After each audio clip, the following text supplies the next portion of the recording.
Mesdames, Messieurs, bonsoir, ravi de vous retrouver sur Canal Algérie comme chaque dimanche soir pour parler football dans votre émission Canal Foot. Et au sommaire de ce 29e numéro de la saison, évidemment on reviendra sur cette Coupe d'Afrique des Nations des U17 qui a débuté officiellement donc hier soir avec ce match inaugural qui a opposé la sélection algérienne face à son homologue de la Somalie. Victoire 2-0 pour les protégés de Reskhirman. On en parlera dans cette émission. On parlera ensuite de la Ligue des champions africaine avec la JS Kabylie, le CRB Luizet qui passe à la trappe, éliminé donc respectivement par l'Espérance de Tunis et les Mamelody Sundowns d'Afrique du Sud. Et on parlera ensuite de la Coupe d'Algérie, évidemment, avec la belle surprise signée l'Olympique Akbou qui élimine un troisième club de l'élite, à savoir Khenchela, et qui se retrouve donc en quart de finale de l'épreuve populaire, en compagnie notamment d'un petit poussé, un autre petit poussé, à savoir l'équipe d'El Zaouia qui a éliminé l'équipe de Meshal Hassim Saoud. Et pour parler de tous ces thèmes et sujets, j'ai le plaisir d'avoir sur ce plateau, on va dire un plateau purement technique, avec un panel extraordinaire. On va parler vraiment football aujourd'hui, avec notamment l'entraîneur adjoint du Sénégal, l'équipe première du Sénégal qui est avec nous. J'ai nommé Nordine Bouachira. Nordine, bonsoir. Bonsoir. Merci d'avoir accepté notre invitation. Une première avec nous sur Canal Algérie. On est ravis de vous avoir. Merci à vous de m'inviter, de me donner la possibilité d'être en votre compagnie. Et effectivement, vous êtes en très très bonne compagnie, notamment à votre gauche. Ça fait longtemps que je voulais l'avoir parmi nous, ça s'est pas fait pour différentes raisons, mais il est avec nous aujourd'hui, on est content de l'avoir et c'est quelqu'un que je respecte énormément et que j'admire pour le travail qu'il accomplit depuis pas mal d'années, à savoir Boualem Larom, ancien DTN et entraîneur, formateur, il a tout fait en tout cas. Boualem, ancien joueur aussi. Boualem, bonsoir, merci d'être avec nous ce soir. Bonsoir, seulement il faut préciser que c'était pas des refus, mais c'était des... Non, j'ai dit pour différentes raisons. Boualem Larom a un programme très très riche avec pas mal de séminaires. Je suis toujours content d'être avec mon grand frère Abdelnour quand même. Et justement. Et avec vous, bien sûr. Et justement, c'est mon atout quand j'invite notamment des éducateurs, des entraîneurs. Je dis toujours, avec moi, Abdelnour Kawa, venez voir Abdelnour Kawa qui est avec nous, mon acolyte de toujours. Abdelnour, bonsoir. Bonsoir nos amis téléspectateurs. Je suis très heureux d'avoir avec nous Nordine et surtout de retrouver Boualem, notre ami. Boualem qui est un ami de très très longue date et avec lequel on a passé de très très bons moments. Très très bien, donc un plateau garni, je le disais, avec on va parler vraiment football et beaucoup, on va revenir évidemment, je le disais, sur toute l'actualité footballistique de cette semaine en Algérie. Donc on va commencer donc avec cette CAN U17, mais ce sera après le jingle.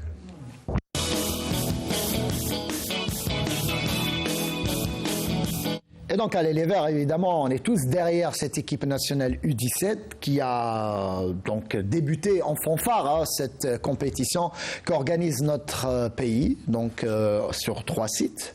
Alger, avec le stade Nelson Mandela, Constantine, le stade Shahid Hamlaoui, et Annaba, le stade 19 mai 56, je le disais, donc cérémonie d'ouverture hier soir au stade de Berreri, une cérémonie d'ouverture grandiose, même si c'est vrai que c'est tout en simplicité, il faut le dire, puisque ça reste une compétition, même si elle est prisée par notamment les agents et les techniciens, mais on parle de l'équipe nationale plutôt de la catégorie U17, on va voir le sujet et on revient ensuite au débat. C'est parti, la 14e édition de la Coupe d'Afrique des Nations pour la catégorie des moins de 17 ans qu'organise notre pays a débuté samedi soir à partir du stade Nelson Mandela de Berreri. Une compétition qui va s'étaler sur 3 semaines à travers 3 sites, Alger, Constantine et Annaba. Avant le coup d'envoi du match inaugural, s'est tenue une cérémonie d'ouverture à la musique bien rythmée, animée par Jamil Rouli, plus connu sous le nom de Jam, Rondal et Ita. Des artistes qui ont su mettre l'ambiance dans les grades.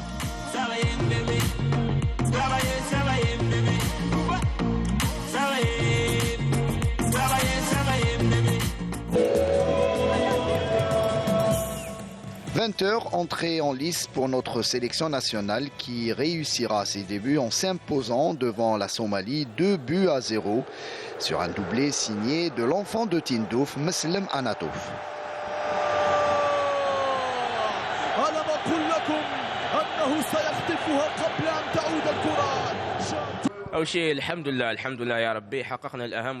On a réussi l'essentiel en remportant les 3 points pour ce premier match. Le score aurait pu être plus lourd si on avait concrétisé toutes nos occasions, mais c'est un peu normal pour cette première sortie. Il faudra rester concentré pour mieux aborder nos prochains matchs afin de terminer premier du groupe. طموح لتحقيق 3 نقاط والمباراة اللي بعدها إن شاء الله وإن شاء الله المرتبة الأولى إن شاء الله تأهل لربع النهائي. On a fait un bon match, alhamdoulilah. Sans encaisser de but, c'est juste la cerise sur le gâteau. Maintenant, on se prépare pour le prochain match, c'est encore plus dur. Et on doit rester concentré tout au long de la compétition pour atteindre notre objectif, Inch'Allah.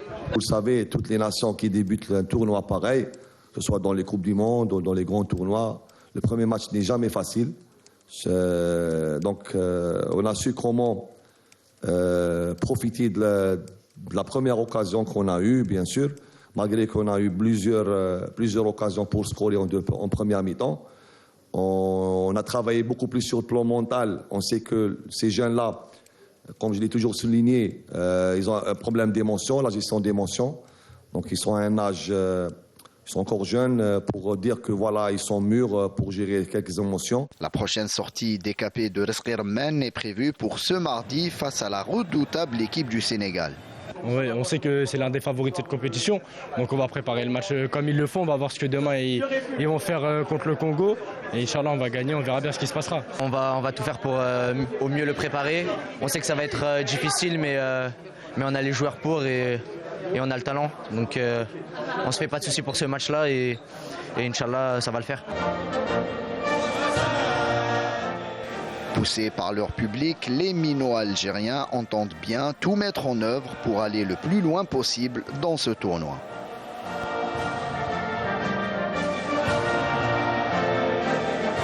De belles images qui nous viennent donc du stade Nelson Mandela de Baraké. Avant d'évoquer ce match sur le plan technique évidemment et décortiquer la prestation des Verts, Abdelnour, on revient un petit peu sur l'organisation de cette CAN.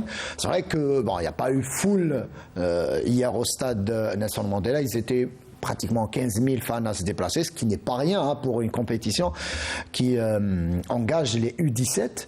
On va dire que l'Algérie, une nouvelle fois, assure notamment et surtout revient sur la scène sportive internationale et africaine, notamment avec l'organisation d'un autre événement après les Jeux méditerranéens. Il y a eu le CHAN et ensuite cette CAN U17.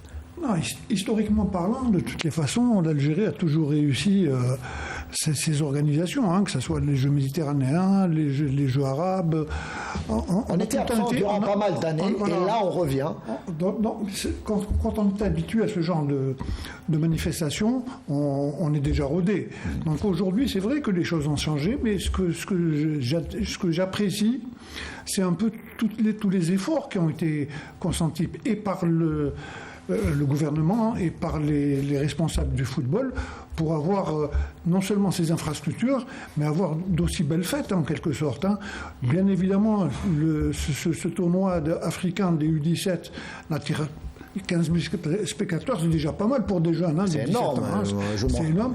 Moi, je pense que la majorité de ces joueurs-là n'ont jamais joué devant 10 ou 15 000 spectateurs. Donc ça ne peut que les encourager à faire mieux. Justement, Boualem Laroum, on va dire que aussi cette CAN, on a vu Abdelnour parler justement de la présence des supporters, une compétition prisée notamment par les coachs, les clubs européens qui viennent un petit peu voir quelques pépites d'Afrique.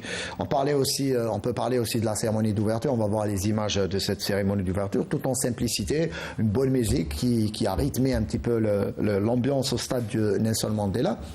C'est bien pour l'image de l'Algérie, notamment sur la scène africaine, de montrer que le pays est là, notamment avec ces nouvelles infrastructures, regardez ce stade, magnifique stade, l'un des plus beaux en Afrique, et qui permet justement d'avoir cette vitrine à l'étranger. Très bien. Maintenant, par rapport à l'organisation de cette CAN, avant, on avait l'habitude quand même d'organiser certaines, comment dirais-je, festivités, mais on était toujours craintif, on avait toujours peur de la mauvaise organisation. Maintenant, on est dedans. Maintenant, on comprend toujours que ce qui se fait, c'est quelque chose de bien et on vient pour découvrir. Ce qu'il y a de bien, c'est que c'est pas nous maintenant qui parle de ce qui se fait de bien en Algérie, mais c'est les entraîneurs. Maintenant, les entraîneurs, quand ils quand ils parlent des conditions, parce que avant, on parlait beaucoup plus du bon accueil et tout. Maintenant, en plus de l'accueil, il y a cette organisation et en plus les conditions de travail, les conditions d'entraînement. Ça, c'est le plus important. Avant, on avait même... Les équipes bénéficient de conditions extraordinaires avec des pelouses, l'hébergement, les pelouses, le transport, évidemment, tout est mis en œuvre. Maintenant, on craignait toujours, si vous voulez, la réaction des entraîneurs, des techniciens par rapport aux l'état des terrains et tout. Maintenant, c'est les techniciens, les entraîneurs maintenant qui parlent que du bien. Burkina Faso est venu se préparer ici. Même l'entraîneur du Congo hier, qui parlait de l'annexe de Nelson Mandela, qui dit que c'est un très bon terrain. Mais c'est ça le plus important. Ça veut dire qu'on a gagné, si vous voulez, beaucoup de choses dans l'organisation et surtout dans la qualité maintenant. On a aussi changé. Moi, j'ai pu discuter notamment lors du CHAN avec pas mal de journalistes africains qui sont venus couvrir le CHAN. Ils étaient émerveillés de voir ce beau pays qui est l'Algérie. Ce qui était en avant, c'est que beaucoup nous disaient qu'on ignorait que l'Algérie était comme ça, qu'elle avait toutes ses qualités. Et justement, coach, vous qui bossez, vous avez beaucoup bourlingué, on va dire, du côté de pas mal de pays africains, de voir notre pays justement montrer cette aptitude à organiser de tels événements.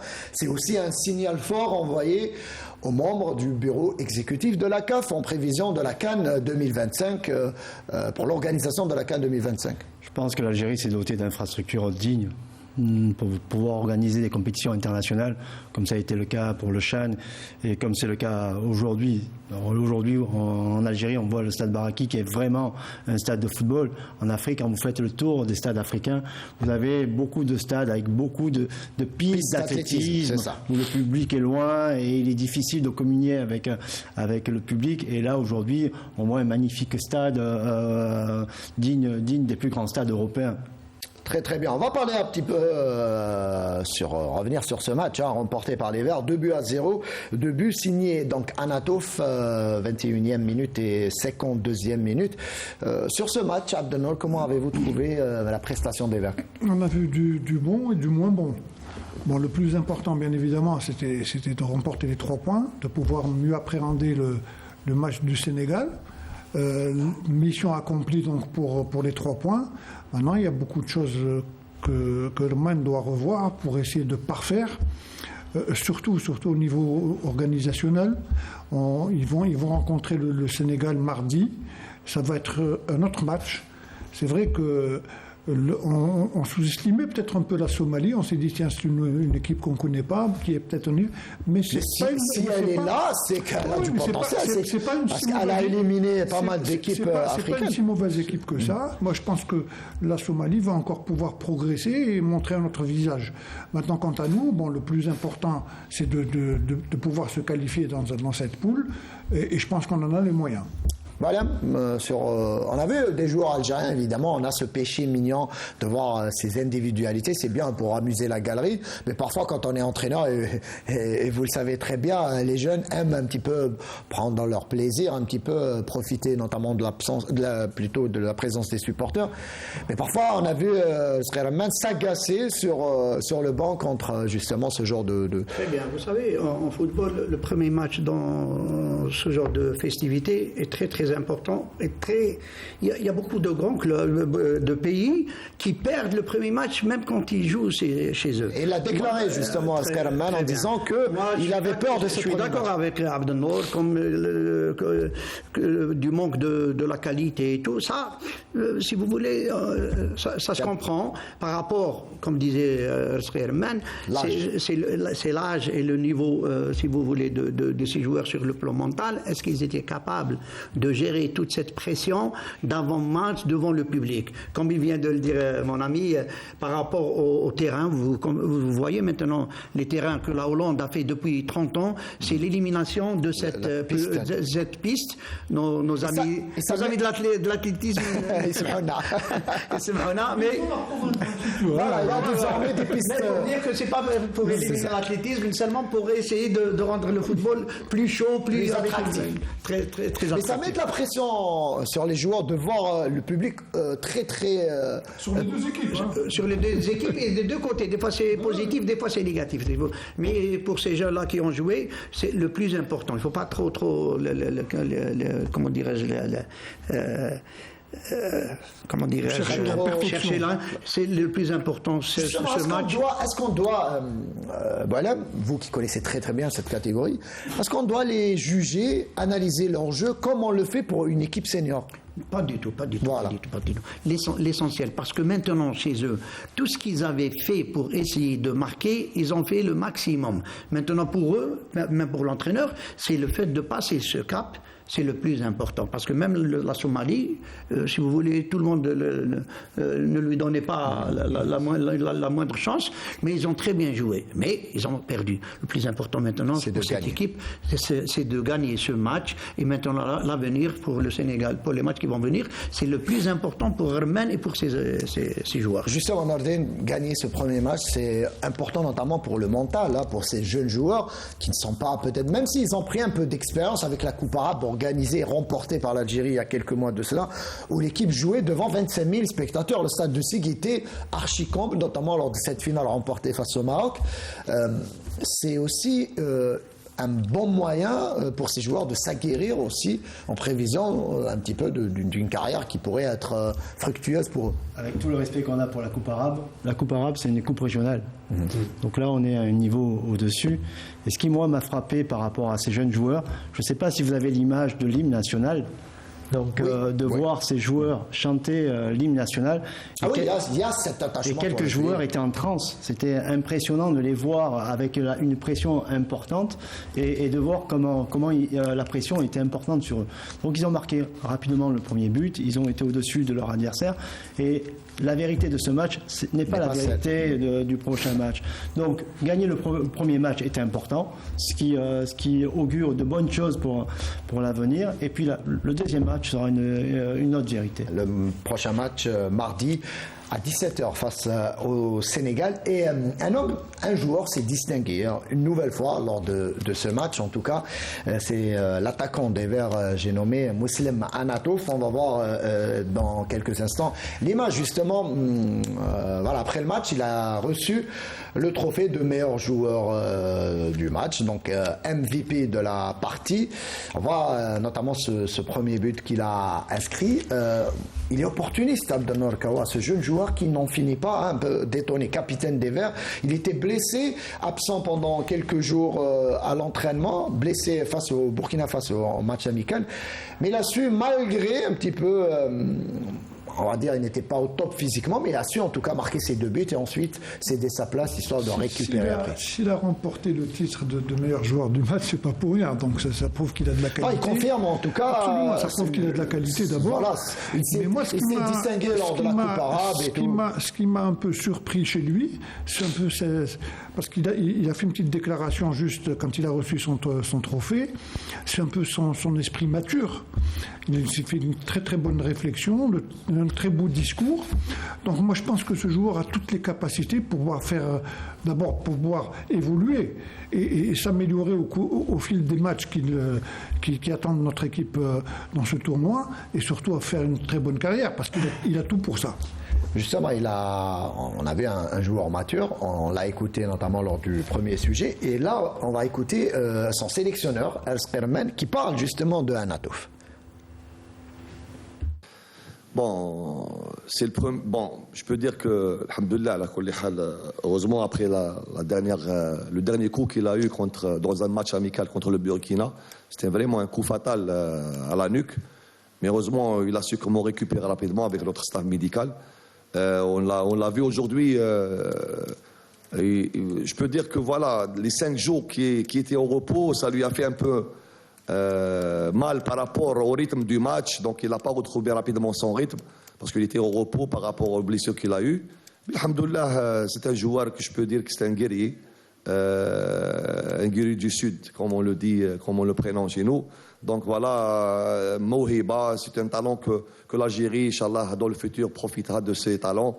Pourquoi pas, Inch'Allah, déjà, dans l'année suivante, là, on le voit dans un grand club où il va continuer sa formation.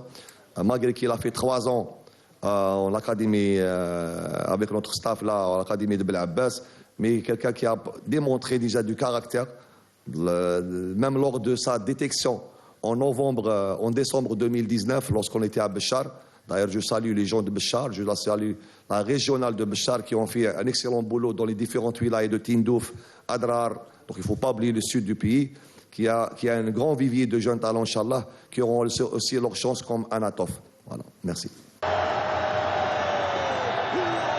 La Rome, justement, le coach rend hommage notamment au sud algérien avec ce vivier, on va dire là aussi insoupçonné il y a quelques années de cela, mais on voit pas mal de jeunes joueurs qui débarquent du grand sud algérien.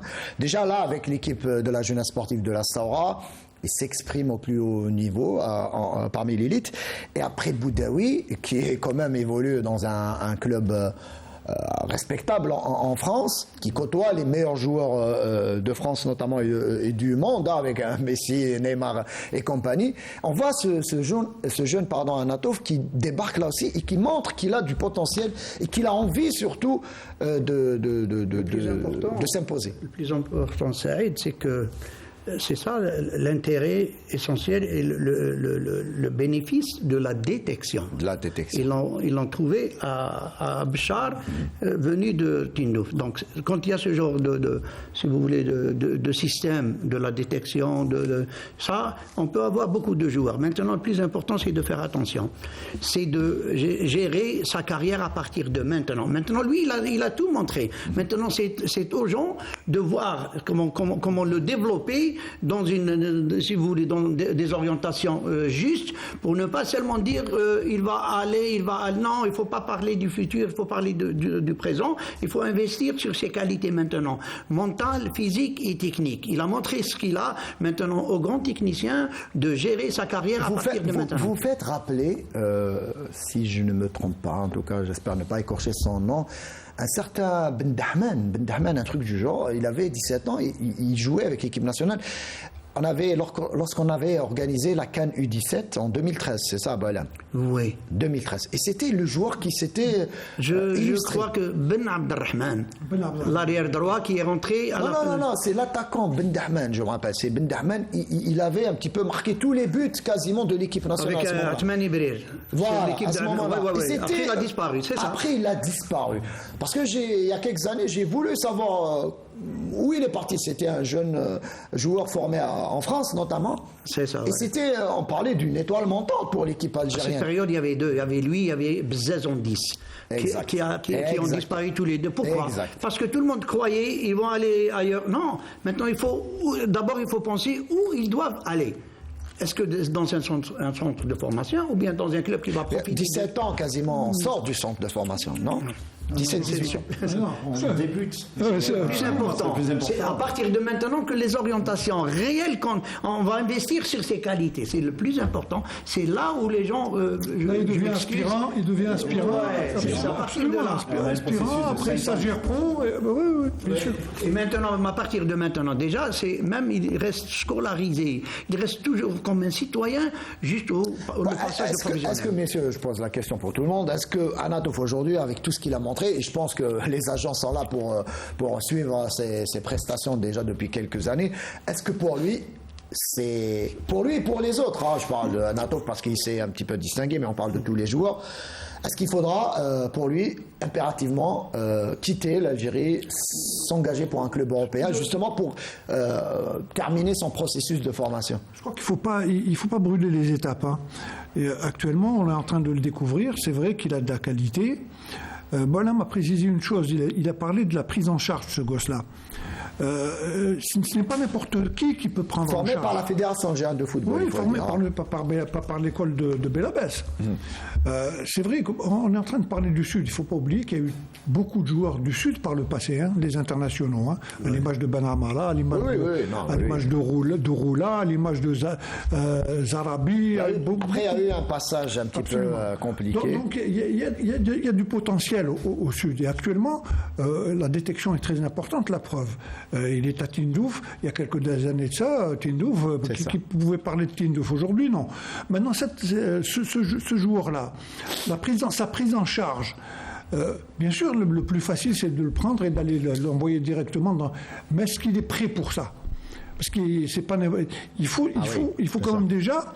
Il y a une préformation. On est en train de parler d'aspirants, de stagiaires pro et de pro. Ça se fait en 4 ans. 5 ans. En 5 ans, voilà. Donc c'est un long processus. Et il y a beaucoup de joueurs qui partent dans les, comme on dit, dans les décors et ne pas réussir. Vous pouvez prendre l'ensemble des joueurs internationaux U17 de toutes les équipes internationales, peu importe.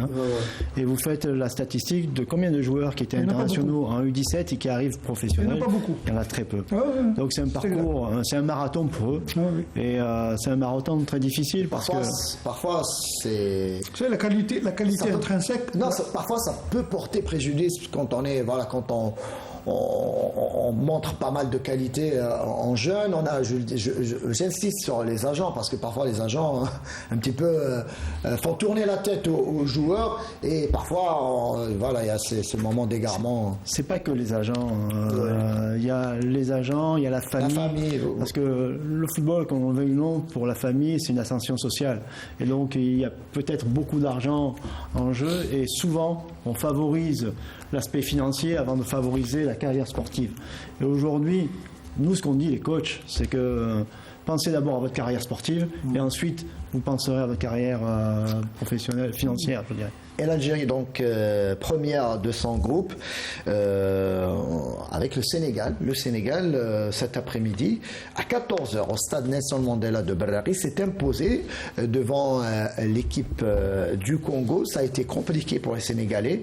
Même si, on va dire que dans la globalité du match, les Sénégalais ont dominé leur adversaire. Le Congo a raté un penalty, messieurs, qui aurait pu tout changer.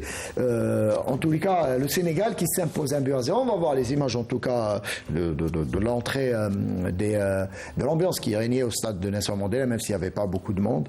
Évidemment, 14h, c'est compliqué. Et je disais, je reste avec vous, Nordine. Vous connaissez très très bien le Sénégal, puisque je le rappelle, vous êtes entraîneur adjoint d'Aliou Cissé, du côté de l'équipe première du Sénégal. Le Sénégal qui frappe fort, que ce soit avec l'équipe A, l'équipe A', on l'a vu lors du CHAN, cette équipe sénégalaise s'est imposée devant son homologue algérienne, les U20, une autre victoire quelques mois plus tard, et là, beach soccer aussi, et là avec cette équipe U17, qui remporte son premier match et qui lance justement la couleur. Bon, je pense qu'avec l'équipe nationale, on a montré la voie. C'est-à-dire qu'en ayant gagné le titre de champion d'Afrique au Cameroun, on a permis à ces équipes-là de penser que c'était possible de gagner.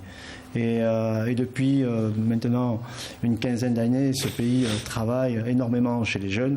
Il y a énormément d'académies. On récolte les fruits d'un long travail. Exactement, parce que quand vous regardez l'histoire des équipes de jeunes du Sénégal, elles ont toujours été parmi les 4 dernières, elles ont été qualifiées en Coupe d'Afrique parmi les 4 dernières, en Coupe du Monde, etc. Mais elles n'ont jamais rien gagné. Il y avait du potentiel. Pareil pour l'équipe A, qui très souvent avait un effectif de qualité, le Sénégal, et qui a dû attendre 2022 justement pour gagner son premier titre majeur. Tout à fait. Et donc c'est aujourd'hui possible, et c'est un travail de longue haleine encore une fois, avec des académies qui existent depuis une quinzaine d'années. Le Sénégal, c'est un petit pays, c'est 17 millions d'habitants. une population très très jeune et des enfants qui jouent partout et avec des académies qui sont structurées, avec des entraîneurs locaux qui ont été formés, etc. et qui aujourd'hui bénéficient de tout ce travail-là. Et qui ont en plus beaucoup d'espace naturel pour pouvoir se développer. Parce que c'est vrai qu'en Algérie, ça devient difficile. Parce que la force du football aujourd'hui, au-delà de la formation des cadres, au-delà de la c'est est-ce que je joue dans la rue? Absolument. Ce qui manque en Algérie, avant, quand j'étais gosse, je jouais dans la rue sur du goudron, on jouait des matchs à n'en pas finir, oui. Mais là, à présent, c'est compliqué. Non, mais maintenant en Algérie, quand même, il y a ces écoles, il y a ces académies, si vous voulez. C'est mieux que la rue. Pourquoi? Parce que l'enfant au moins retrouve un cadre, ou bien un espace de jouer. Et le plus important. Mais parfois, il faut payer. Le plus important. Non, mais pas tout le monde a les moyens de payer. Non, je parle de l'enfant. Il a cette possibilité. Le deuxième facteur essentiel, c'est que maintenant les parents adhèrent, qu'ils soient, parce que nous quand on avait commencé à jouer, on jouait en cachette. Maintenant, les parents, le fait de ramener leur enfant pour jouer, c'est déjà un facteur de réussite, parce que cet enfant, maintenant, le papa, il est sur, si vous voulez, sur la touche, il lui joue. Donc sur le plan mental, c'est quelque chose. Mon enfance, moi je jouais en cachette derrière mon père parce que mon père n'aimait pas que je jouais au foot. Tu as raté une grande carrière. Mais c'est pas qu'elle est très pas, donc c'était pas bien. Il fallait faire attention. Donc, comme vous avez dit, maintenant ces écoles-là, parce que maintenant, même comment dirais-je, les petits terrains qui sont dans les cités. Les terrains de proximité, ça aide beaucoup aussi. Ça aide beaucoup. Seulement, ils sont gênés par les adultes qui veulent profiter. Ouais. Mais le fait qu'il y ait déjà ces terrains, si vous voulez, ça a remplacé la rue, ce qui était vraiment parfois dangereuse. Mais il faut profiter de ça. Comment? Par rapport au contenu qu'ils doivent prendre, si vous voulez, dans ces petits terrains, et quoi faire. C'est le plus important. Justement, en parlant de réussite de la fédération sénégalaise, qui a entrepris cette politique, en tout cas, ou bien on va dire l'État sénégalais, en misant sur ces académies. En Algérie, il y a pas mal d'académies, beaucoup d'académies, en tout cas des écoles, si on peut appeler ça comme ça. Et vous en avez une, justement. Depuis pas mal d'années, c'est vrai qu'on a tendance à évoquer le cas du Paradou, donc académie qui a réussi à promouvoir et justement à faire exporter pas mal de joueurs à l'étranger, les Boudaoui, les Brahmi Ben Sebaini, Attal et compagnie. Par rapport à votre expérience, pourquoi les joueurs que vous formez, ou d'autres, n'arrivent pas à s'exporter en tout cas? Qu'est-ce qui bloque? Pourquoi c'est aussi compliqué? Très bien. Maintenant, moi, j'ai 5 ans. Maintenant, je suis DTS au CRB. J'ai 5 ans. Au moins, j'ai déjà 4 joueurs qui sont en I18, 19, qui sont au CRB, qui sont venus avant moi. Donc, maintenant, le plus important, ces écoles-là qui sont nombreuses, très nombreuses. C'est ça. On est très content. Pourquoi? Parce que la masse a grandi. C'est un atout. Le Sénégal, 17 millions d'habitants. On parle de l'Algérie, 40 millions d'habitants. Maintenant, quand on parle des pratiquants, maintenant, toute cette masse, mais comment qu'elle est prise en charge? Est-ce que le plan contenu, si vous voulez, de ces associations, que ce soit associations sportives ou bien à caractère lucratif ou bien, si vous voulez... donc, toutes ces choses-là, si vous voulez, c'est trop anarchique. Tout ce qui se fait au niveau de ces écoles, chacun chante à sa façon. Mais s'il y avait quand même, si vous voulez, un programme, maintenant tous les programmes sont hétérogènes, pour ne pas dire, si vous voulez, ramener de n'importe où. Si vous voulez, maintenant quand on parlait tout à l'heure de l'enfant algérien a ses spécificités. Maintenant, le programme doit faire... vous étiez DTN, donc, et il y a eu un travail qui a été fait au sein de la fédération. Je ne sais pas si c'est lors de votre passage. En tout cas, ils ont appelé les responsables des académies et des écoles à se manifester, histoire de recenser toutes ces écoles. Je ne sais pas après qu'est-ce qui a été fait ensuite par la fédération. Non, moi j'étais avant ça. Avant ça, on voulait, avec Hadjara Ourawan, on voulait d'avoir, comment dirais-je, parce que... recenser toutes... Non, avant de recenser, de homogénéiser, si vous voulez, le programme. Non, il était avec nous. Toutes les écoles, tous les âges doivent travailler de la même façon. Parce que maintenant, quand on fait passer les enfants de 6e, parce qu'ils ont eu le même contenu, maintenu. Maintenant, pourquoi? Parce qu'à cette période-là, les gens ne travaillaient pas de la même façon et si vous voulez, on essayait de le faire, c'était entre parenthèses, que des disputements. Ça veut dire que celui qui a bien travaillé, il a trop joué, il peut passer, et celui qui peut-être il n'a pas trop travaillé, il ne peut pas passer, alors que ce talent-là, ça veut dire avec un bon travail et le rythme d'accroissement, il va aller plus loin que celui qui est déjà, si vous voulez, pourquoi? Parce que celui-là, nous on juge les enfants par rapport au jeu. Celui qui a trop joué, ce jour-là, il va être à l'aise. Et celui qui n'a pas trop joué, ça veut dire qu'il va être dépassé. Et nous, on va investir sur celui qui a joué, alors que le talent, il est dans celui qui n'a pas joué. Et c'est ça ce qu'on voulait. D'abord. Est-ce que la fédération, est-ce qu'il y a un travail qui est fait par la fédération? À cette période, il fallait d'abord mettre la base. La base, c'est quoi? C'est le programme d'entraînement à l'échelle nationale. Ce qui n'a pas été fait. À partir de 9 ans. Il était fait. Les tableaux étaient faits. Après ça, ils ont essayé, si vous voulez, d'organiser ces écoles. C'est pas facile, parce qu'il y a des associations, il y a des académies. Toutes ces organisations échappent à la réglementation parce qu'il n'y a pas une réglementation uniforme. Voilà. Ce que je voulais juste rapidement pour compléter ce qu'il a dit, quand on parle de développement du football, bien sûr, ça tout à l'heure, il a dit plus on brasse, voilà, plus on brasse et mieux on a de la qualité, plus on peut travailler. Aujourd'hui, il n'y a pas de secret. Il faut uniformiser les méthodes de travail et Dieu sait si on a du potentiel, on a un potentiel de jeunes extraordinaire. Donc il suffit uniquement de mettre les moyens. On parle depuis des années du développement du football, mais jusqu'à aujourd'hui, pas grand-chose a été fait. Voilà, Bouachira, je vais rester avec vous quelques minutes. Je rappelle, vous êtes entraîneur adjoint du côté de l'équipe première du Sénégal, adjoint donc d'Aliou Cissé. Comment s'est passé le contact avec Aliou Cissé? Vous connaissiez en France? En fait, moi, j'ai un instructeur CAF. Et donc, je suis intervenu au niveau du diplôme de CAF Pro. C'est le plus haut diplôme en Afrique qui a eu lieu au Maroc en 2018 en tant qu'intervenant. Et il y avait Aliou Cissé, il y avait Florent Ibenge, il y avait Pizzo, donc des grands entraîneurs africains. Et ça a été mon premier contact avec Aliou Cissé. Donc le courant est bien passé. Et ensuite, il avait besoin d'un entraîneur adjoint qui puisse à la fois animer des séances et à la fois être spécialiste de l'analyse du jeu, donc spécialiste de l'analyse vidéo, de toutes les nouvelles technologies. Et donc je suis un des rares à pouvoir allier les deux compétences sur le marché. Justement, vous avez un CV bien étoffé, on en parlait. Vous étiez du côté de la Mauritanie avec Quentin Martins. Là aussi, vous avez participé à la CAN 2019 avant donc d'intégrer la sélection sénégalaise. Et c'est un champion d'Afrique qui est avec nous aujourd'hui, donc Nordine.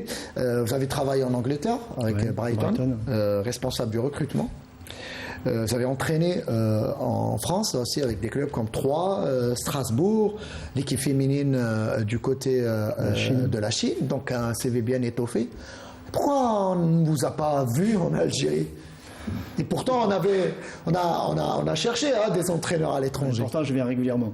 Donc, c'est ça. Non, j'ai pas. Bon, d'abord, je pense qu'il faut que le calendrier soit comment dire, possible. Moi, j'étais engagé avec quelques clubs. Est-ce qu'il y a eu des contacts auparavant? Pas du tout. Non, jamais de contacts. Voilà, vous étiez DT1. Comment expliquer qu'on a souvent on parle de notre invité Nordine, mais il y a des joueurs aussi qui, notamment il y a quelques années de cela, qui passaient un petit peu sous les mailles du filet. Un Nordine Bouachira aurait pu apporter quelque chose au football algérien. Très bien. Je suis obligé de vous dire que je suis venu en 2006 quand j'étais. Non, je ne parle pas de vous. Pour vous dire. Parce que moi, quand j'étais venu, quand tout le monde parlait du football, de la mauvaise formation et tout, j'étais obligé de prendre en considération le formateur. C'est à ce moment-là où on avait commencé en 2006 à former les ex-internationaux, tout ce qui s'ensuit. Pour votre information, à un certain moment, j'ai appelé Hajar Rawa, on a parlé en 2018. En 2018, il y avait 80% des entraîneurs algériens en D1 et D2. Je lui dis, si en 2006, on avait dit qu'en 2018, 80% d'entraîneurs seraient des locaux, personne ne nous aurait cru. On a commencé à compter. Zawi, Djeri, tout ce qui s'ensuit, et il m'a dit que c'est vrai. Oui, une nouvelle génération. Cette nouvelle génération. Maintenant, il est venu après moi. Donc, non, je pense il y a pas mal d'entraîneurs franco-algériens notamment qui exercent en France et qui font de l'excellent travail. Il y a un problème de détection. C'est vrai qu'on ne le veuille ou pas. Qui peut parler aujourd'hui de Nordine? Pas beaucoup de gens en Algérie te connaissent. C'est ça. Non, mais je suis quand même intervenu en 2018 à la FAF comme instructeur, où j'ai animé plein de formations. Et d'ailleurs, M. Biskri était... Avec tout le respect que j'ai pour l'adjoint de Jamal Belmadi, évidemment, mais je pense qu'un coach algérien aurait pu aussi apporter sa touche en sélection algérienne. Il ne faut pas oublier aussi le côté relationnel. Oui, c'est très très important. Évidemment, mais je pense que je parle de Jamal Belmadi ou les autres. Notamment il y a d'autres sélections. Je parle aussi des clubs. Aucun club algérien, et pourtant on met de l'argent pour ramener des coachs étrangers qui très souvent ne réussissent pas en Algérie. Et parfois on oublie de faire appel à nos enfants qui sont à l'étranger, que ce soit en France ou ailleurs aussi. Donc après, évidemment, vous êtes champion d'Afrique. La côte, à présent, a changé pour vous. Ça sera compliqué de vous voir au sein de nos clubs. En tout cas, le travail a fini par payer, notamment avec cette équipe du Sénégal. Et vous êtes attendu à présent. Vous êtes, on va dire, à un moment donné, c'était l'Algérie qui était l'équipe à battre, justement, en Afrique. Là, vous avez un petit peu enlevé la pression sur cette équipe algérienne. C'est le Sénégal à présent qui demeure l'équipe. Sans oublier de dire que le Sénégal était finaliste en 2019. Oui, évidemment. Après, le niveau en Afrique s'est beaucoup élevé. Et encore une fois, c'est une richesse d'avoir autant de pays qui vont participer à la prochaine Coupe du Monde, parce qu'au regard de ce qu'on a vu au Qatar, il y aurait eu d'autres équipes qui auraient mérité, ne serait-ce que l'Algérie, de participer à cette Coupe du Monde. Et donc nous sommes très heureux de pouvoir avoir 9,5, je crois. 9,5. Un match barrage. Voilà, et donc ça c'est très important, et ça va permettre encore à de nombreuses équipes africaines d'élever leur niveau. Et puis on va avoir une prochaine Coupe d'Afrique en Côte d'Ivoire très relevée avec l'Algérie, le Ghana, le Nigeria, l'Égypte, le Maroc, le Sénégal. Ça va être encore un niveau très relevé. Il n'y a plus de petites équipes en Afrique. Ouais. On finit donc cette première rubrique, en tout cas consacrée à la CAN U17, notamment avec cette information importante, avec la disqualification à de nord de l'équipe du Sud-Soudan, puisque les joueurs qui ont effectué les tests, en tout cas, ils ont passé plus de 5 joueurs. IRM, 5 ou plus de joueurs. En tout cas, il y a eu cette idée, en tout cas, de la CAF, de faire passer des tests IRM aux joueurs concernés pour éviter justement la fraude. Je trouve ça tout à fait logique. D'avoir des U17, d'avoir des vrais U17. Attendez, sur ce plateau, il y a quelqu'un qui n'est pas d'accord avec nous. On parle du U17. Moi, je me rappelle, et Walem le sait très bien, il y a quelques années de cela, l'Algérie, lors de la CAN, justement, U17, c'est ça, ou le U20, U17, quand on a atteint la finale, on a joué face au Nigeria, et c'était une équipe, quand on voyait nos joueurs, ils étaient comme ça. Ils étaient comme ça. On a eu ça en Arabie Saoudite. On avait fait un tournoi des jeux arabes. À Jeddah, avec le Soudan, les U17. Ah oui, 1m90. Une anecdote.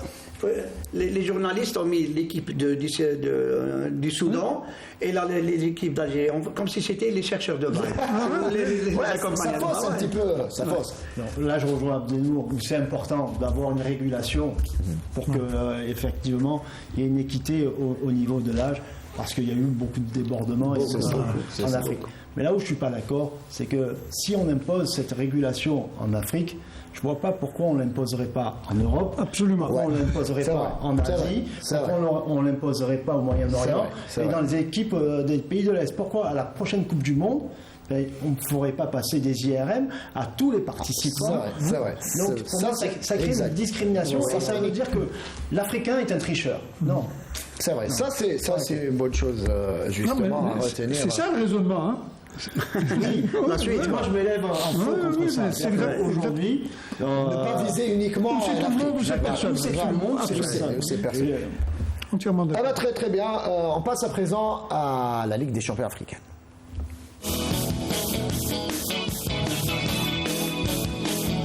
Alors, on commence avec le CR Belouizdad, donc corrigé en match aller au stade Nelson Mandela, 4-1 par le Mamelodi Sundowns.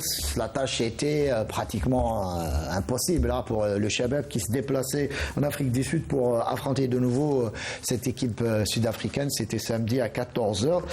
Le Serbie a montré un bien meilleur visage que lors du match aller, mais il n'y avait pas photo, hein, messieurs, il faut le dire clairement. Le Mamelodi a dominé le Serbie, que ce soit à l'aller, que ce soit au retour, et c'est une élimination malheureusement logique pour le Shabab Boualem Laro. Oui, le CRB s'est fait éliminer à l'aller. À l'aller surtout. Quand on a vu le match retour, comment ils ont joué, c'était avec une certaine prudence. Donc il fallait jouer à l'aller comme ça, au moins. Voilà. Ne pas ouvrir le jeu. Parce que maintenant, si vous voulez, l'équipe de l'Afrique du Sud avec 3 buts d'écart, donc en 90 minutes, et c'est pas facile, même si ils avaient marqué au début, mais c'est une équipe coriace. Tout à l'heure, on parlait de leur effectif. C'est en quelque sorte, c'est la sélection africaine. Hein. Pour les gens qui n'ont pas été en Europe, ils sont chez eux. C'est ça. Et c'est ça, maintenant, quand on parle de moyens, il y a les moyens. Généralement, nous, quand on parle de moyens, c'est l'argent, ou bien, si vous voulez, les moyens. Non, il y a la matière. La matière, c'est le joueur. De quoi vous êtes capable de prendre, si vous voulez, de renforcer votre équipe avec des internationaux depuis des cadets qui étaient internationaux en cadet, maintenant qui ne sont pas internationaux. Donc ça, c'est ouais, il y a une réglementation à revoir. La réglementation, il faut la voir. On en parlait justement avant l'émission. Coach, justement, Nordin Bouachera, cette équipe du Mamelodi Sundowns, on va dire aussi que le Serbie n'a pas eu de chance en héritant de cette équipe donc sud-africaine. Après, on peut se dire aussi, comme on l'a dit sur ce plateau à Nord, que le Serbie devait faire le job aussi en terminant premier, et cette équipe du Serbie avait largement les moyens de terminer. Ça, c'est une analyse journalistique. Moi, là où je peux pas 3 ans de suite, le Serbie avait cette équipe du Taranji, l'Espérance de Tunis. Là où je suis pas peut-être un peu d'accord avec vous, c'est comme vous dites, ils ont eu la malchance de tomber contre. Non, quand on a l'étoffe d'une équipe vainqueur qui veut remporter la Coupe d'Afrique, peu importe l'adversaire. C'est illusoire un petit peu aussi. C'est illusoire. C'est illusoire parce qu'on a tendance à dire que le Serbie, c'est vrai que le Serbie a le potentiel, mais le Serbie par le passé n'a pas atteint la demi-finale au moins. Ils seront qualifiés que ce ne soit pas Mamelodi Sundowns. S'ils tombent en demi-finale contre, ils auraient été éliminés. Oui, mais en moi, il y a eu cette étape de franchie. C'est un peu de la poudre aux yeux pour moi, hein, parce que là, ils sont tombés contre une équipe qui est beaucoup plus forte qu'eux, et c'est une élimination tout à fait logique. Si on analyse un petit peu le parcours du CRB, si le CRB se faisait éliminer c'est la 3e fois en demi-finale, voilà. C'est pas comme on est éliminé en quart de finale aussi. Ça sert à quoi? Absolument. Est-ce que ça sert à quoi quand on est coach non mais allez faire un tour de plus, c'est important parce qu'on rentre dans l'histoire, etc. Mais est-ce que ça vous permet de gagner cette compétition? Voilà. Est-ce que aujourd'hui le CRB est armé pour gagner la Champions League? Non. Voilà. Mais quand on a, moi je dis peut-être que l'année passée, ils avaient beaucoup plus de chances de pouvoir aller en demi-finale ou en finale. Quand on voit le match raté au 5 juillet contre l'équipe marocaine, ils perdent 1-0 bêtement, et ils avaient fait le jeu. Donc pour moi, quand on revoit un peu tout le parcours du CRB depuis qu'ils sont engagés en Coupe d'Afrique, c'est la 3e saison, c'est pratiquement arrivé en quart de finale, c'est le maximum. Donc il y a encore beaucoup de travail à faire. C'est vrai que c'est une des meilleures équipes d'Algérie, sinon la meilleure, mais au niveau africain, il y a encore beaucoup de travail à faire pour pouvoir se hisser. Après, il ne faut pas tirer sur l'ambulance, comme je dis. C'est-à-dire qu'à un moment donné, Et on est déçu quand on est, quand on est le CRB 3 fois champion d'Algérie, on se dirige vers un 4e siècle et on a du mal à concurrencer, en tout cas, et tous les moyens ont été mis sur la table. On se rappelle un petit peu Abdelnour, le premier numéro de la saison, c'était le président Mohamed Belhadj, donc désormais l'ancien président, qui était avec nous et qui lui disait clairement que l'objectif premier du CRB cette saison, ce n'est même pas le championnat, c'est la Ligue des champions africaine qu'il faudra remporter. Et il avait dit qu'il avait ramené El Kouki pour cela. Mais quand vous regardez l'effectif de Mamelodies, quand vous analysez l'effectif du CRB ou de l'USMA ou du MCA, etc., il y a une grosse différence dans la qualité des effectifs. Quand vous voyez qu'aujourd'hui, il y a une limite en termes de recrutement d'étrangers, que le championnat algérien n'est pas à la hauteur du championnat sud-africain, ça limite la possibilité pour les équipes algériennes d'aller... le joueur phare de cette équipe du Mamelodi est namibien, l'attaquant. C'est l'international namibien, Chaloulé, qui a joué contre nous. Comme tu l'as dit tout à l'heure, est-ce qu'on a la possibilité ou les moyens de pouvoir amener des joueurs pareils? Exactement. Voilà. Il faut mettre beaucoup d'argent pour voir. C'est pas simplement... C'est-à-dire qu'aujourd'hui, dans le règlement du recrutement des clubs algériens, pour recruter un joueur étranger, il faut que ce joueur-là ait 10 sélections, je crois. Hein. C'est ça. Mais, par exemple, je vous donne le cas... je vous donne le cas du Sénégal. Aujourd'hui, sur les 150 meilleurs joueurs sénégalais, je ne vais pas exagérer, il n'y en a pas un qui vient en Algérie. Pourquoi? Parce qu'ils ont la possibilité d'aller ailleurs. C'est ça. Et donc, vous allez retrouver quoi en Algérie? Le 151e, le 200e, ou un joueur ghanéen, un Ghanéen de 3e, de 4e choix, etc. Donc, à un moment donné, comment on fait avancer le règlement pour permettre au club algérien... Il faut tout un... un constat. Les statuts sont faits par... c'est la fédération. Les statuts sont faits par des hommes. Donc ces hommes-là peuvent changer les statuts. Tout simplement. Tout à fait. Mais parfois, quand on parle des hommes, il y a les hommes qui sont constamment dans leur bureau et après ils mettent des règlements, alors que le terrain est autre. Absolument. C'est beaucoup plus ça. Vous allez dans tous les pays africains aujourd'hui, un championnat digne de ce nom, ils ont le droit de recruter entre 4 et 6 étrangers. Voilà. Donc, j'ai une question qui me vient. En parlant du Sénégal, avec ce vivier intéressant aussi de jeunes joueurs, pétris de qualité, pourquoi le championnat sénégalais, on ne va pas de club sénégalais un petit peu... Tout simplement parce que les meilleurs joueurs sont à l'extérieur. Le Sénégal aujourd'hui est le premier exportateur de joueurs en Afrique.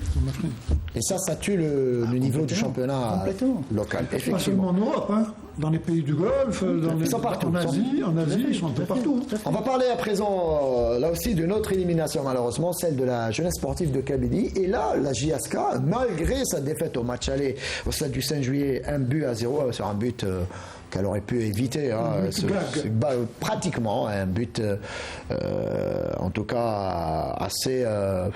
on va dire facile pour cette équipe de l'Espérance de Tunis. Au match retour, donc il y a eu un but partout. Et la JS Kabylie avait les moyens, en tout cas, quand on voit la fin du match, de remporter la partie et revenir avec une victoire et assurer la qualification à Tunis. Si vous voulez... dans ce genre de compétition, il faut être bon à l'aller, au retour, en défense et en attaque. Si vous voulez, nous avons toujours parlé de ces équipes qui ratent, si vous voulez, ces matchs-là. La preuve, c'est que vous avez bien dit qu'ils auraient pu gagner à l'extérieur. Parce que le football, c'est pas, comme il a dit, c'est pas une science exacte par rapport aux résultats. La preuve est là. Mais tout ce qui est à l'intérieur, c'est le carrefour de toutes les sciences. Pour jouer un match ou pour entraîner une équipe ou pour gagner des matchs, tout ça c'est de la science. Seulement c'est le résultat qui, des fois, si vous voulez, il vient dans le 0,01% de l'incertitude.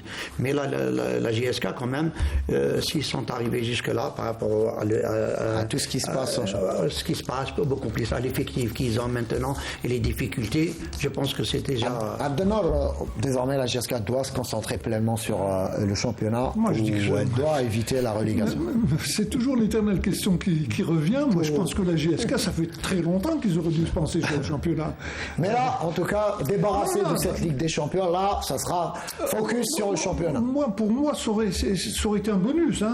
ce sont des matchs qui auraient pu servir de préparation pour la suite du championnat, malheureusement. Il y a une débauche d'énergie. Est-ce qu'il y a l'effectif? Il n'y a pas l'effectif du côté de la GSK. Je ne parle pas de ça.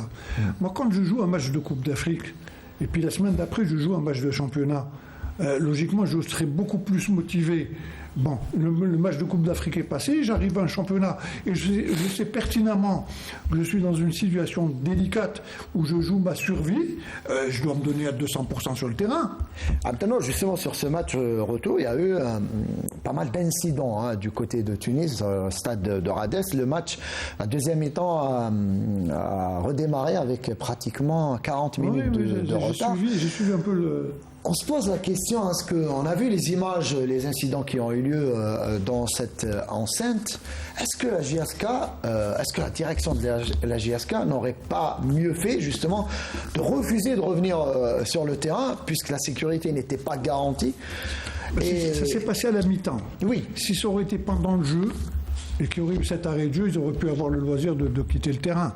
Mais là, à la mi-temps, s'il y a eu des la problèmes... GSK aurait pu dire que la sécurité n'était pas assurée, on ne rentre pas.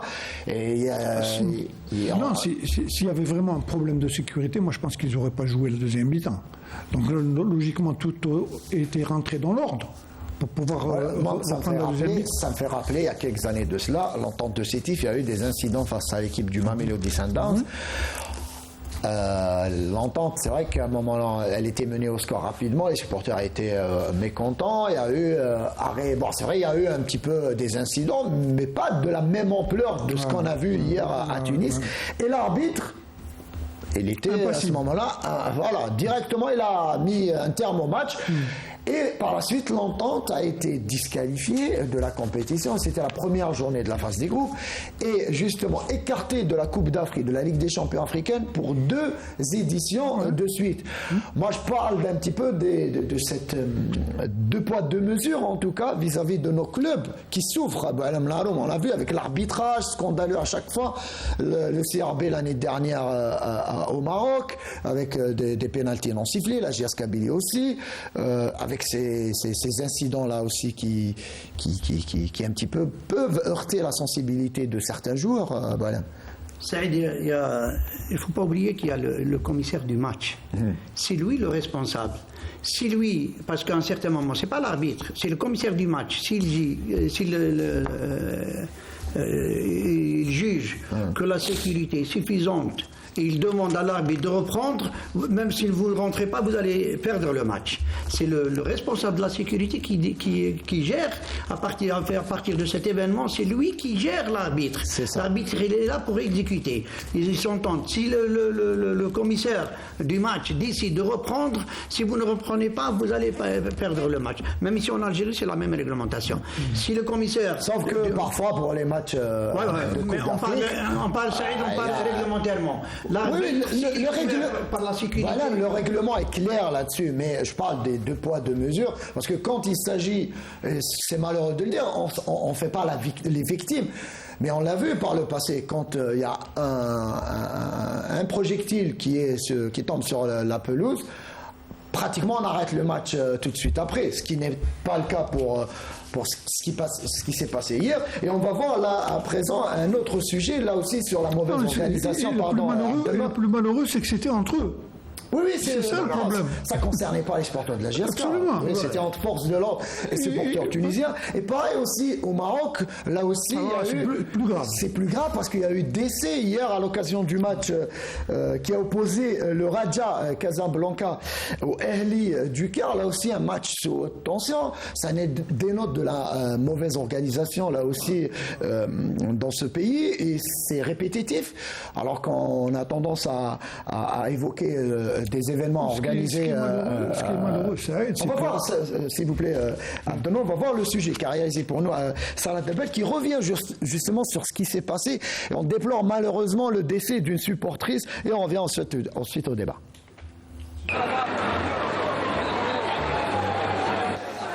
Un décès et encore de graves incidents dans le football marocain. خويا احنا بوراقينا وما دخلناش اخويا تيران عامرات عمر من الداخل ومن برا ما بقاش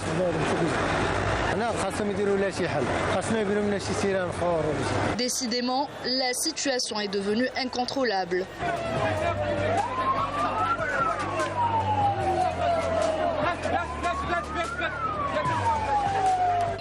La circonstance, match de Ligue des champions d'Afrique, le Raja Casablanca recevait le Grand Ahli d'Égypte pour une place en demi-finale.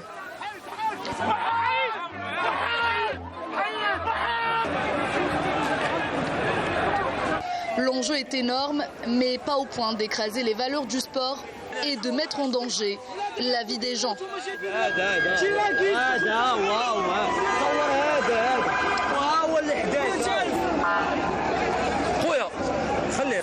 لحد الان باقي ما جاش الاسعاف غير بعض المواطنين اللي كيقوموا الان بالاسعافات الاوليه نتمنوا من الله ما يكونش شي حاجه اللي كارثيه.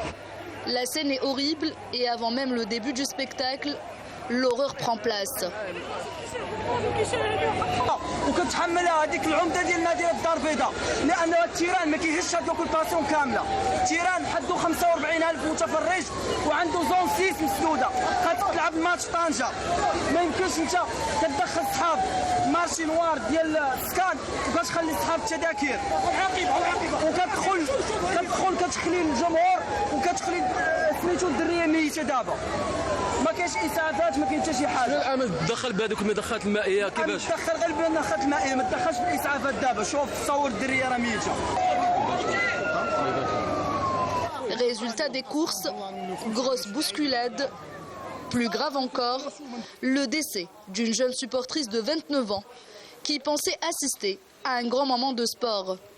دراري صغار بنات عيالات كلشي تيموت كلشي هنا راه كاينه بنت دابا ميته علاش على والو حنا كلشي شاري وراقي ديالو واقف في الصف ديالو دايرين التنظيم ديالنا يمكن كاين شي حاجه ابار يقولوا لنا ما بغاوناش نبقاو نجيو للتيران ما نبقاوش نجيو للتيران حنا تابعين الراجا ما تابعين شي حاجه اخرى جايين حنا على قبل الراجا مخلصين التيكي ديالنا مخلصين المسائل ديالنا كنديروا التنظيم ديالنا كيضربونا هنايا بالكاميوات ديال الماء راه لا اله الا الله وخاص يدار شي حل فهادشي ديال التنظيم جايين بالوليدات ديالنا باش نفرجوا في الراجا حنا كنلقاو الناس كتموت اخويا هنا اللهم انا هذا منكر اخويا.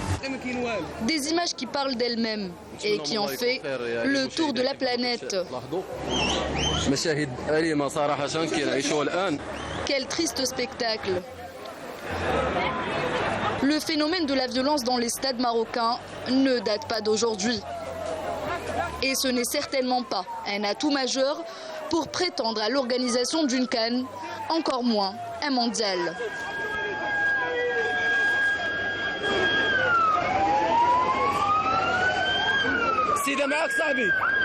Le sport marocain est marqué à jamais et les causes de ces actes de violence sont connues. Mauvaises conditions sociales, consommation excessive de drogue et une organisation des événements sportifs qui laissent à désirer. C'est triste de voir le sport à ce niveau-là, une mauvaise organisation qui, par la suite, on voit ce décès. En tout cas, c'est compliqué, notamment au Maroc depuis pas mal d'années. Abdenor, il faut le dire, notamment en championnat, là aussi, pratiquement chaque week-end, il y a pas mal d'incidents.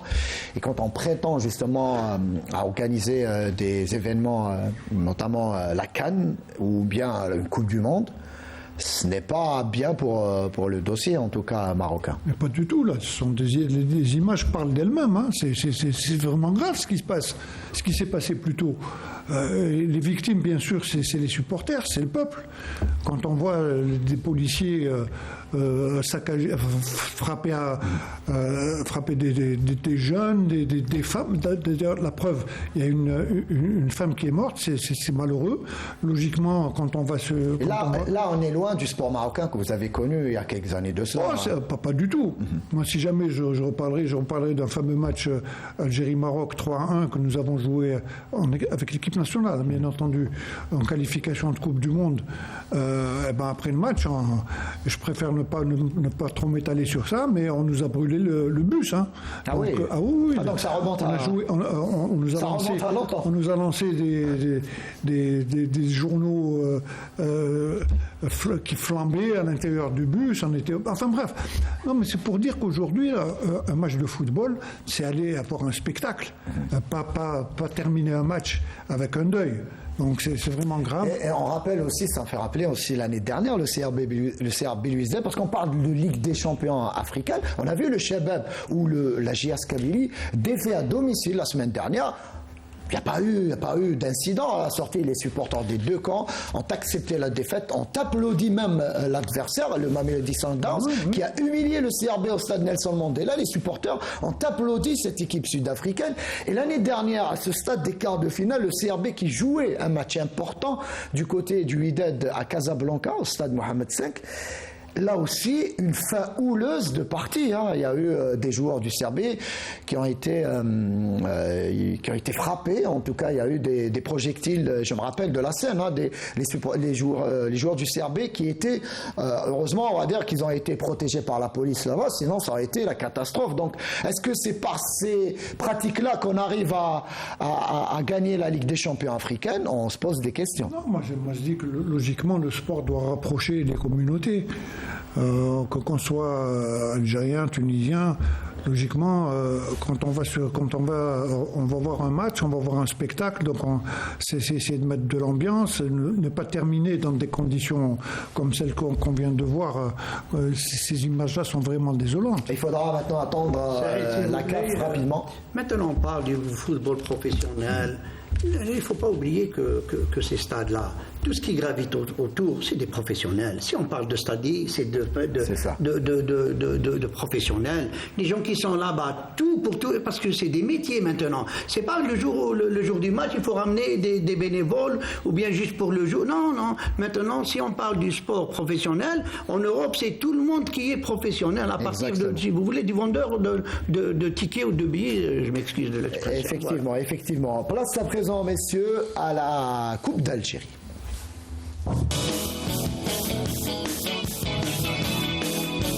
Alors donc la Coupe d'Algérie avec le bel exploit réalisé par l'équipe d'Aqbou, l'Olympique d'Aqbou, qui élimine donc l'équipe de Khenchla 3-0. On va suivre le résumé avec Sarah Delbel.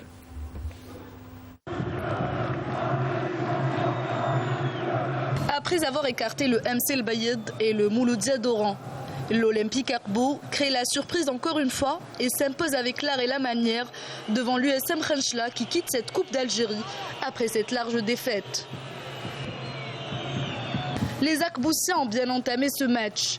14 minutes de jeu, ils obtiennent un penalty après une faute du gardien de Khenchla Brahimi qui sort sur carton rouge. Rahal Fawzi tire et ouvre la marque pour l'Olympique Aqbou qui termine cette première partie sur un score d'1-0.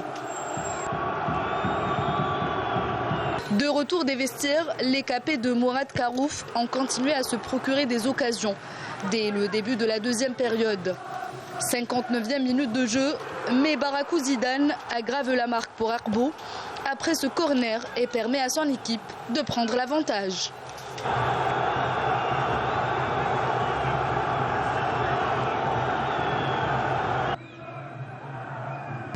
Les Khenchli essayent de revenir au score, mais ils n'ont pas réussi à débloquer la situation. Et il fallait attendre le temps additionnel pour voir Foued Bouzara inscrire le 3e but après cette belle passe du jeune Banken qui réussit à dribbler la défense de Khenchla.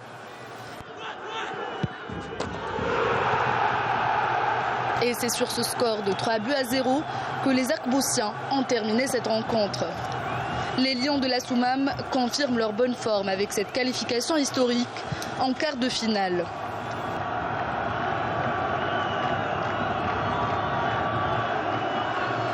Le mérite bien joué parce que déjà ils ont respecté les consignes, ils sont disciplinés. On a un club organisé et j'espère qu'ils vont continuer de cette manière parce qu'aujourd'hui les joueurs étaient libérés parce qu'à 90% on est accédé en 2e division et ça le mérite vient aux joueurs.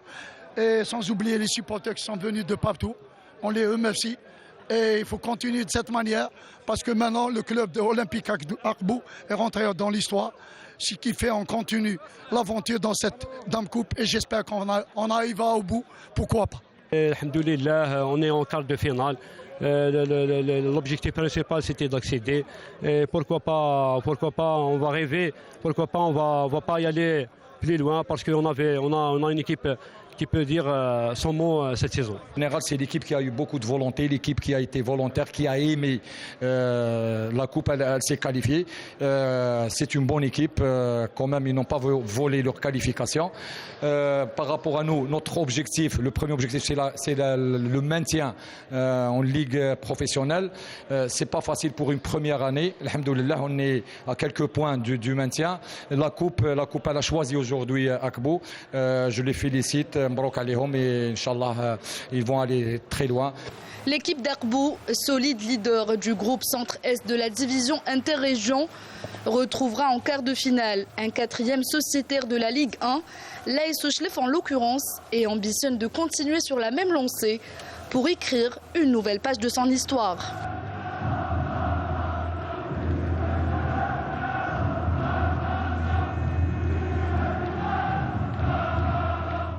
Les déclarations d'après-match recueillies par Mohamed Oudaï et Mahmoud Djebaili, on les remercie pour cela.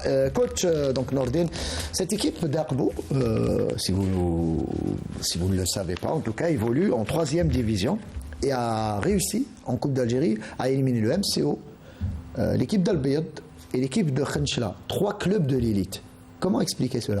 C'est la joie de la coupe. En fait, la coupe crée énormément de surprises dans la mesure où cette équipe-là va jouer à 200%, à 300% contre des équipes professionnelles, et que cette équipe professionnelle aussi a un objectif, je pense, qui est le maintien en première division. Moi, j'ai eu l'occasion de jouer énormément d'équipes professionnelles avec des équipes amateurs, et c'est jamais facile pour ces équipes professionnelles, parce que le football est le seul sport où David peut battre Goliath. Effectivement. Et à partir du moment où c'est un sport d'interpénétration, c'est très difficile pour les équipes professionnelles de se mettre au niveau des équipes amateurs. Très bien, on va suivre à présent l'autre match, Borj Mlaine, qui accueillait l'équipe de NC Magra. Tout ça résumé par Sami Achichou. Les visiteurs rentrent bien dans la partie et arrivent à ouvrir le score dès la 4e minute de jeu par l'intermédiaire de Borhla.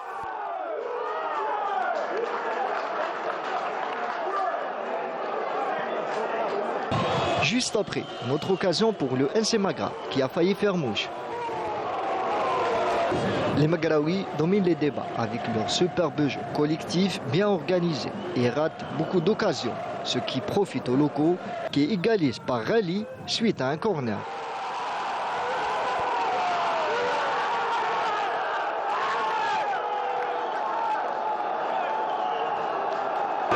Les camarades du buteur Bouarhla dominent toujours mais n'arrivent pas à inscrire un second but. Score à la mi-temps, un but partout. De retour des vestiaires, les visiteurs imposent leur rythme de jeu et retrouvent enfin leur football en créant des occasions franches de scorer, ce qui met à mal la défense de Borj Mlaine.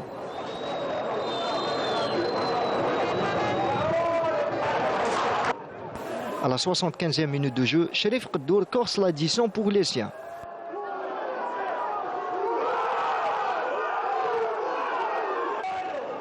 Ce deuxième but a libéré le NCM qui inscrira un 3e but par Amran. Ce dernier dribble toute la défense adverse et met le ballon au fond des filets de Chouchi.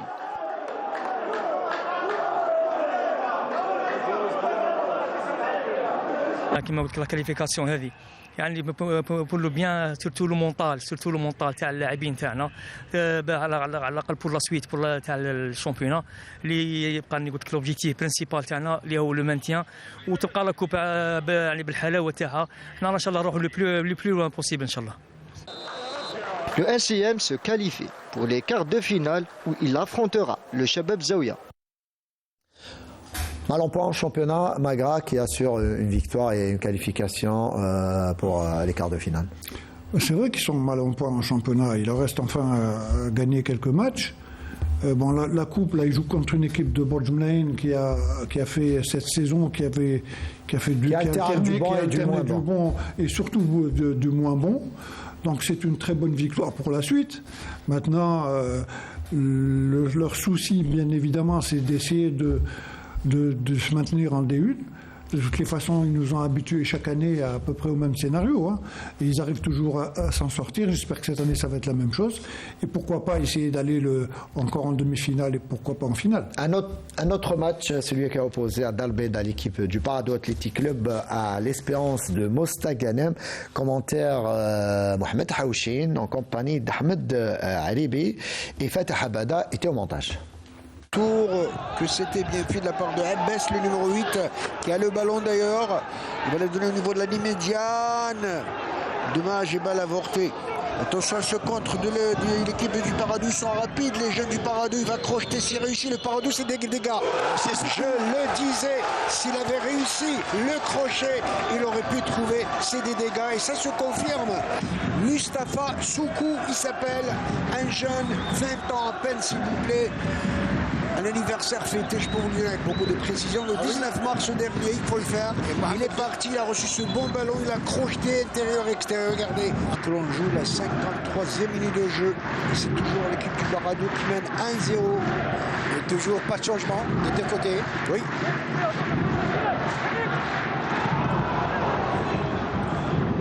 Ah, attention, égalisation, non. Ouais, et une bourde du gardien de but. Incroyable. Une véritable bourde de ce gardien, dommage. Quel coup de masse contre l'Espérance. On va revoir sur cette partie, bien évidemment, judicieux de la part du joueur de l'équipe du Paradou. Regardez, Asefioun, il s'est fait bousculer. Oui, parce qu'il y a... Alors, tous ceux qui nous suivent, bien évidemment, cet après-midi pour ce bel après-midi de coupe, 8e de finale. Si l'équipe du Paradou a doublé la mise. Attention à ce but de Mostaganem qui va relancer le match. Je l'avais dit tout à l'heure. Oh, que c'était bien fait. C'était une erreur de Douar qui voulait donner le ballon sur Boussouf, alors que le numéro 15, je crois. Non, c'est pas le 15. On voit le ballon. C'est le numéro 23, Moulay qui a subi le ballon. Et il reste beaucoup de temps, beaucoup de jeu. C'est vrai que cette équipe de Mostaganem était menée 2-0. Elle a réduit un peu l'écart à 2-1. C'est ce qu'on avait dit tout à l'heure. Oui, il suffit d'un seul but et tout est relancé. Maintenant, comme on dit, il faut lâcher les chevaux. Et c'est terminé. Qualification du Paradou, 2 buts à 1. On aborde un club de Ligue 2, un club de l'USM Mostaganem que je respecte beaucoup. Je pense que ça a été très difficile et très dur pour nous. Il n'y a plus trop de clubs de Ligue 1 en coupe. Est-ce que c'est devenu un objectif pour votre club? Bon, vous savez, nous, aujourd'hui, on a joué les 8e. Après, on va jouer les quarts. Au-delà des quarts, on peut voir. D'autant plus qu'on doit attendre demain le match entre la GS Saoura et la GSD pour savoir d'abord qui sera notre adversaire. Et à partir de là, on verra comment préparer ce match-là, Inch'Allah.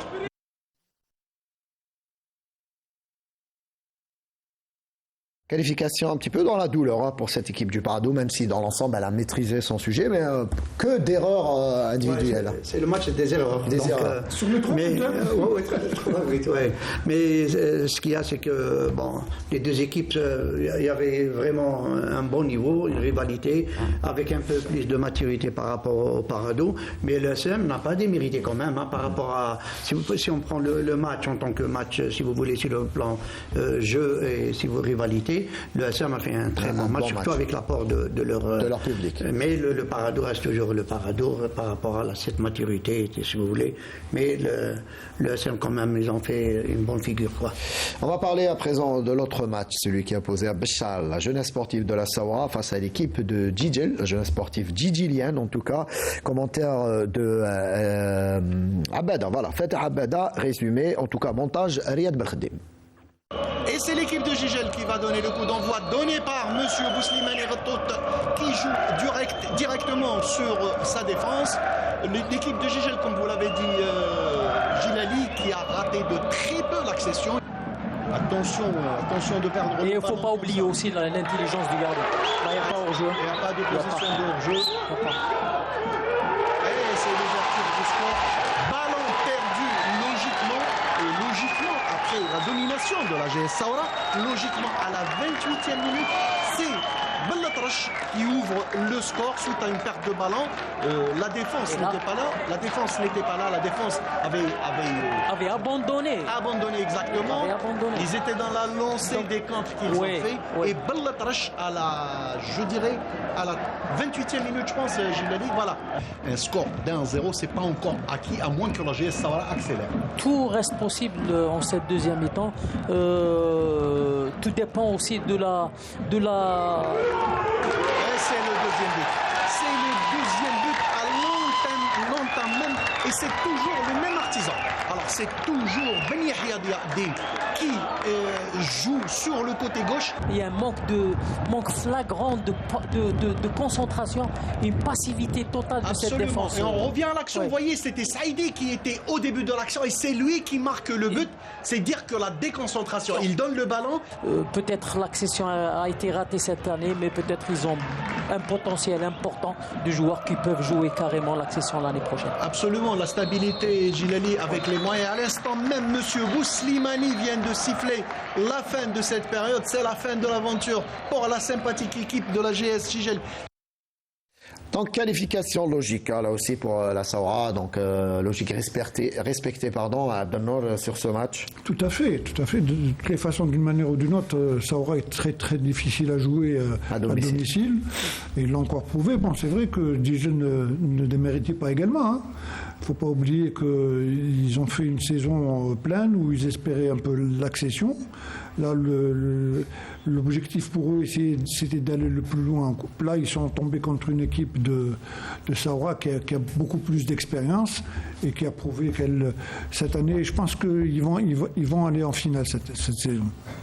Alors on a l'équipe, un autre match, donc on va voir les images, 0 partout entre le SCAF Khamis Meliana, donc qui a accueilli cette équipe de l'ASO Chilef, victoire de l'équipe de l'ASO Chilef, on va voir les images, donc au tir au but, là aussi un match derby entre ces deux équipes, pas de vainqueur jusqu'à cette séance de tir au but. On va dire que là aussi Chilef avec pas mal d'expérience en tout cas qui passe malgré l'équipe chilifienne a joué avec le feu. Oui, avant c'était, comme vous avez dit, c'était toujours le derby quand ils étaient en D2 tous les deux. Mais maintenant c'est l'affaire de Zaoui parce que voilà, c'est ça. Zaoui justement qui a retrouvé l'équipe de Chilef. Zaoui qui connaît bien la maison. Bon, l'essentiel c'est que la preuve, cette rivalité les a emmenés jusqu'au tir de penalty. Maintenant, pour ne pas avoir de mécontents à part entière, mais dans l'ensemble c'était un bon match quand même. Un autre match, c'est celui qui a opposé l'équipe de Barouaguia devant l'équipe de l'AS Khoroub. L'équipe de l'AS Khoroub qui, en tout cas, prétend à l'accession en Ligue 1, s'impose là aussi et poursuit son aventure en Coupe d'Algérie. Vainqueur 1-0. Abdelnour, juste ce qu'il faut, voilà. Pour se qualifier. Malgré ce raté. De toute façon, le Khoroub, on les connaît mieux que Barouaguia, pour avoir déjà. C'est bien de voir ces équipes-là. Ils étaient une pendant plusieurs saisons. Cette année, ils aspirent également. Superbe but sur ce coup franc. Ils aspirent l'accession. Je pense qu'ils sont sur le bon chemin. Moi, je pense que c'est une qualification logique. Cette équipe. Nordine, on va parler un petit peu de ce charme de la Coupe d'Algérie quand on voit des équipes comme Barouaguia, Aqbou, et on va parler dans quelques instants de Zaouia et pas mal d'autres équipes, Mechal de Hassi Messoud. C'est bien aussi de voir ces équipes-là s'épanouir, se faire un nom aussi au grand public. Peut-être pas mal notamment la nouvelle génération ne connaît pas ces clubs qui restent des clubs historiques pour certains. Puis le charme de la Coupe, ça permet à une ville, à une population de vibrer, parce qu'au-delà du match, on organise le match tout au long de la semaine, à partir du tirage, pendant une quinzaine de jours, vous avez toute la commune, tous les supporters qui vivent autour du match. Et ça, c'est très important. Alors, il nous reste un dernier match, celui qui a opposé l'équipe d'Al-Zaouia, donc face à l'équipe de Mechal Hassi Messoud. Là aussi, Al-Zaouia qui passe. On va voir les images de cette partie. On va dire c'était du 50-50 entre les deux et qualification donc de l'équipe de Zaouia. Là aussi, sur penalty, lors de la séance fatidique des tirs au but. Abdelnour, cette équipe de Zawiya avait atteint les demi-finales il y a 2 ans. Un peu plus, avant le Covid. Je crois que c'était en 2017-2018. Voilà, je pense que c'était en 2018. Oui, on l'avait vu. Bon, avec certains joueurs, Chouir. Ils ont des joueurs qui ont déjà joué en D1. Chouir, le gardien. Pas Chouir. Il était à Blida. Voilà, j'ai confondu. C'est un gardien qui a pratiquement. Wadah, qui a 40 ans. Qui a plus de 40 ans. Wadah et Karim Moudri, là aussi, ancien joueur de l'USMA. Donc ça apporte. Qui ont déjà joué en D1, donc qui ont de l'expérience. Et ça leur fait du bien de toutes les façons. Nordin avait parlé du village ou de la ville qui se prépare pour cet événement. Le charme de la Coupe le charme de la Coupe d'Algérie, c'est ça. Hein. Très très bien, on va voir donc le tableau à présent. Il reste évidemment un dernier match à disputer entre le CR Belouizdad est-ce qu'il va y avoir une surprise et GSEB et l'équipe d'El Biar. Il y a Hassim Saoud qui arrive à ce stade. Oui. Il faut qu'on se rappelle de l'équipe qui a remporté le Benitour. C'est ça. Vous voyez, donc cette région évidemment très très animée ces derniers temps depuis cette organisation des différentes divisions. Exactement. Donc je le disais, donc un dernier match reste à jouer en Coupe d'Alger lors de ces quarts de finale, celui qui va opposer la GSEB, donc El Biar, face à l'équipe du CR Belouizdad. On va voir à présent le tableau complet du programme des quarts de finale.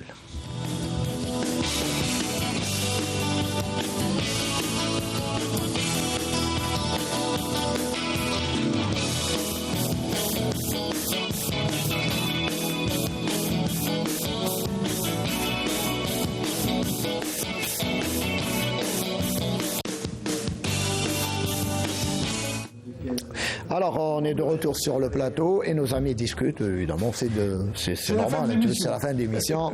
On s'éparpille un petit peu. Juste pour dire que c'est vrai qu'on n'a pas eu le temps aujourd'hui de parler de l'USMA qui joue en ce moment même, puisque l'émission est enregistrée du côté du Maroc. Un but partout après 55 minutes de jeu.